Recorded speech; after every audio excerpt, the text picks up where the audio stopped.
Olá, meus queridos, graça e a paz de Cristo. Que Deus abençoe a todos. Hoje é domingo, né? Hoje é domingo. Que bênção que você esteja na sua igreja louvando o nome do Senhor, tá bom? Deus abençoe a sua vida, né? Que você vai para a igreja para adorar ao nosso Deus. Muito diferente de ir para a igreja, simplesmente ir. Tem que ir para adorar. É significativo isso. Importante, né? Vamos lá? O tema de hoje é Emanuel. O texto está em Isaías capítulo 7, verso 10 a 14, né? 10 a 14. E a história hoje é muito boa. Oh, que história linda é essa. Vamos lá à nossa história. Conversei com um amigo que não vê a hora de ser pai. Recém-chegados da lua de mel, ele e sua esposa planejam e oram por um bebê. Até já escolheram os nomes para o menino e menina. Calma, a esposa do meu amigo sequer está grávida. Em 735 a.C., Isaías profetizou para a nação de Judá, que passava por lutas espirituais. A jovem que está grávida dará à luz um filho, e porá nele o nome de Emanuel. Jesus recebeu seu nome cerca de 730 anos antes do seu nascimento. Uma vez ouvi um professor de estudo bíblico dizer que todas as verdades do Natal podem ser condensadas em apenas duas palavras: Deus conosco. No período natalino, tendemos a concentrar nossa atenção no nascimento humano de Cristo, mas o foco maior deveria estar e deve estar em sua deidade, quem ele realmente é. Deus conosco. Emanuel significa que não estamos isolados de um Deus que se assenta em algum trono distante. O refrão da popular canção de Belle Midler, For in Distance, que significa de certa distância, está incorreto. Deus não está nos observando à distância. Ele está conosco. Emanuel significa que Deus viveu entre nós. Ele era humano e vestia-se como tal. Quando José e Maria chamaram seu filho pelo nome, provavelmente sentiram-se atemorizados. Toda vez que seus pais diziam Emanuel, era um lembrete de que Deus estava na casa, literalmente vivendo sobre o mesmo teto. Você está solitário, receoso, sente que Deus está muito longe, obscuramente observando à distância? Se for assim, reconheça a mensagem do Natal, que a mensagem do Natal é que você não está mais solitário, porque Jesus veio e Emanuel, Deus está com você. Bom seria se nós vivêssemos o Natal desta forma, porque o Natal verdadeiramente não é para celebrar o menino Jesus, Maria, José, os três magos, né, os três reis, sei lá. Não é para isso. Não. Nunca na Bíblia nós podemos entender o Natal desta forma. O Natal deve ser entendido dentro da ótica que eu li aqui, que sempre eu estou pregando e batendo na tecla do que significa o Natal. Natal significa a vinda do Deus conosco, o Deus presente. Quando nós denominamos aí o Natal Menino Jesus, dá uma ideia que ele é apenas um menino que cresceu e assim por diante. Não. A ideia do Natal é exatamente, pregar que Deus veio a este mundo.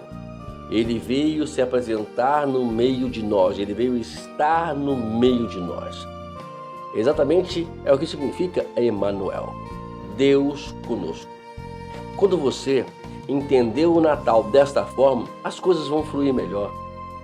Aí vai esquecer José, vai esquecer Maria, Na verdade, perdoe a minha franqueza aqui, e talvez você esteja me ouvindo, esteja me contrariando, não me contraria não, é bíblico. Maria, ela simplesmente deu somente a luz a Jesus, né? Ela foi bendita entre as mulheres, como a Bíblia descreve, não para poder ser adorada. Ela tem o nosso respeito e muito respeito, mas por uma mulher que simplesmente foi uma serva e não uma intercessora, não uma deusa, nada disso. Foi uma serva a qual serviu para poder trazer ao mundo a pessoa física de Deus, que é Jesus. Simplesmente isso. Logo após isso, a Bíblia não dá nenhuma ideia que Maria seria essa a qual é pregada aí fora, a mãe de Deus, porque Deus não tem mãe, começa por aí, né? Não tem mãe. Deus, ele é infinito. Quando nós descrevemos Jesus como Maria, mãe de Jesus, a gente está praticamente tirando a ideia de que Jesus é Deus e colocando, não vamos entrar nesses méritos, por favor. Maria foi uma serva de Deus, a qual serviu o Senhor, a qual trouxe, foi usada para trazer à luz a parte física de Deus, que é Jesus. Jesus é o Deus, é Deus. Então, não podemos dizer que Deus tenha mãe, que Deus tenha pai, Sempre explicamos aqui que a Trindade, ela trabalhou de uma forma Pai, Filho e Espírito Santo, de forma para poder trazer o homem para perto dele, E a única forma era essa, como Pai, aí depois ele veio em pessoa e agora está na pessoa do Espírito Santo, para poder nos ajudar a entender a Escritura, para nos entender exatamente isso que eu estou explicando aqui agora. Então, a parte mais importante do Natal, estamos aí há poucos dias, faltam apenas 20 dias, vamos dizer assim, 19 dias para poder vir o Natal. E nós vamos pregar o Natal, se querem pregar o Natal, se existe já essa ideia de pregar o Natal, tudo bem. Eu entro dentro do sistema, mas dessa forma como a Bíblia nos ensina. O Natal é para nós entendermos ou fazermos uma reflexão que Deus está conosco.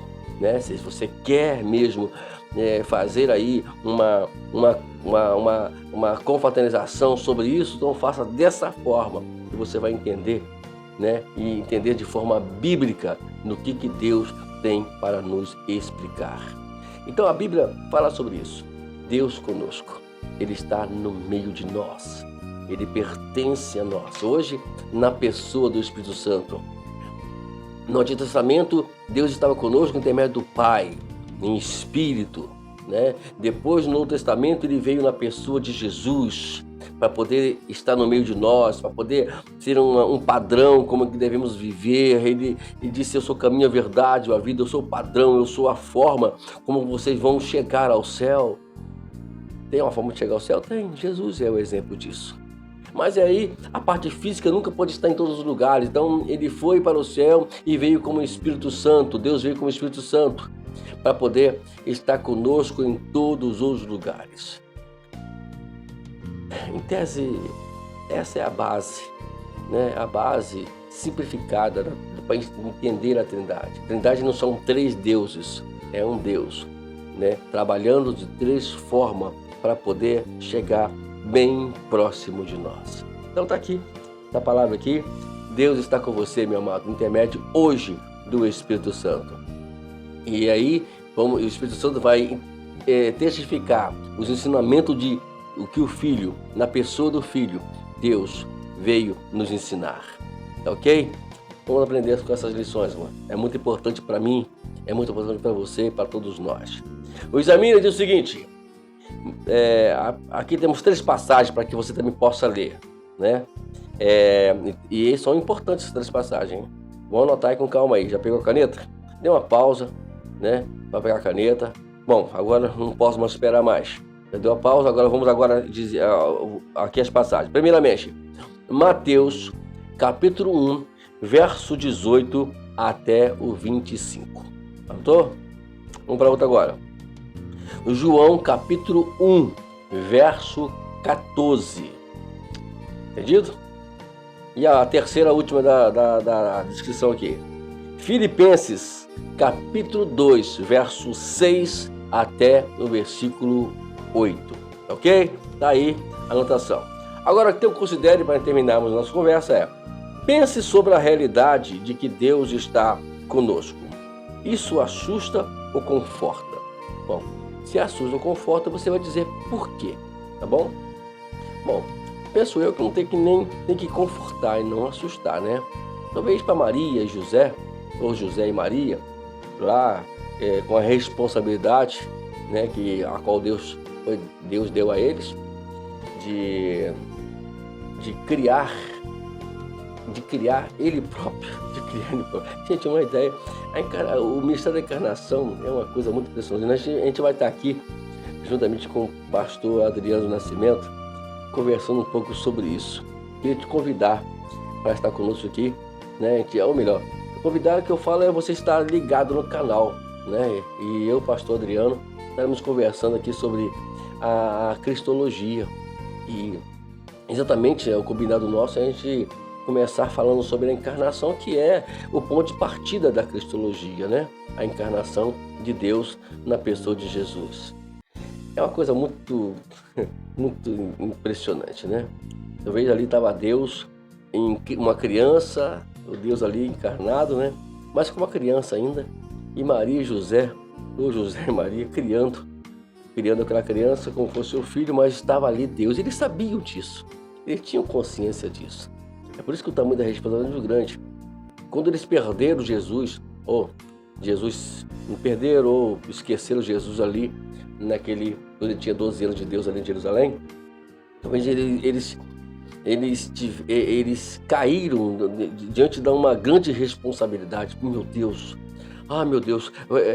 temos que ir lá porque é responsabilidade nossa. Não, ele não foi lá para poder brigar com Jesus, ele foi lá porque ele tinha consciência da responsabilidade, né? E quando eles depararam com Jesus, eles falaram: olha, eu estou aqui cuidando das coisas do meu pai. Eles entenderam, então ficaram quietos, mas talvez aliviados, né? Já pensou? Deus vem em pessoa para ser criado por você e você perde ele. Gente, isso dá uma mensagem, gente, isso dá uma palavra, né? Olha só, gente, eu vou pregar sobre isso. Sempre falo isso, mas eu não prego, eu não estou anotando tudo, né? É uma coisa muito séria, né? Então, isso assustava eles. Mas a nós hoje não precisa assustar, gente. Vamos ter que ficar tranquilo. Deus está conosco. Deus está com você. Você tem Jesus? É por isso que João diz: quem tem um filho tem a vida, quem não tem um filho não tem a vida. É porque quem tem um filho tem Deus convosco, conosco.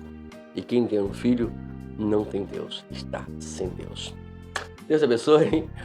Um assunto que dá pano para manga, né, amados? Deus abençoe você e que a bondade e a misericórdia do Senhor nos acompanhe para onde quer que formos. Deus nos abençoe.